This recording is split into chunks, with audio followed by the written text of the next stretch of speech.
Nggak ada urusan sama omongan Rektor UGM soal ijazah Jokowi, Egy Sujana nggak main-main, sama sekali nggak bernilai secara hukum. Isu ijazah Presiden Jokowi palsu menghebohkan publik khususnya di media sosial. Ijazah dari Universitas Gadjah Mada UGM, Jokowi disebut segelintir orang palsu. Rektor UGM pun akhirnya menegaskan bahwa keyakinan mereka adalah ijazah Jokowi asli. Pihak Bambang Tri yang memang melakukan gugatan atas persoalan ijazah Jokowi pun ikut menanggapi pernyataan pihak UGM. Salah seorang kuasa hukum Bambang Tri, Egy Sujana menegaskan bahwa peristiwa hukum sebagaimana yang pihaknya lakukan harus dipahami secara intelektual dan tak bisa diada-adakan.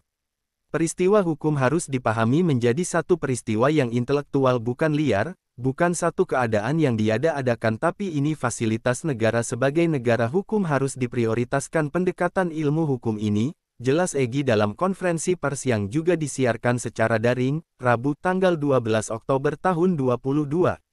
Karenanya, Egy menganggap pihaknya menilai apa yang disampaikan oleh Rektor UGM terkait ijazah Jokowi tak bernilai sama sekali. Hal ini karena menurut Egy, apa yang pihaknya persoalkan sudah masuk ke ranah hukum dan segala pernyataan tak bernilai jika tidak dilakukan dalam sidang. Kaitan dengan penjelasan atau apa yang disampaikan oleh pihak Rektor UGM, sama sekali tidak bernilai secara hukum. Mengapa? Karena tidak disampaikan dalam sidang pengadilan, ungkap Egy. Atas dasar itu, Egy mengungkapkan pihaknya tak terlalu memberi fokus pada pernyataan Rektor UGM karena dianggap sama saja dengan isu liar mengenai palsunya ijazah Jokowi. Jadi itu sama dengan cerita yang lainnya juga yang sifatnya di medsos yang menjelaskan betapa banyak bukti-bukti sebaliknya yang menjelaskan palsunya ijazah Presiden Jokowi. Maka karena itu kita tidak juga anggap itu, kita hanya fokus pada peristiwa hukum yang mana klien kami Mas Bambang Tri melakukan gugatan, ujar Egy. Mengenai status ijazah Jokowi sendiri pun, pihak UGM lewat Rektor telah memastikan ijazah Jokowi asli.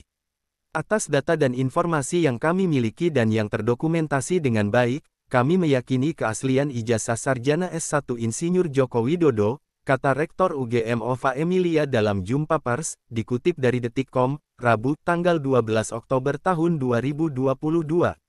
Klik subscribe dan follow.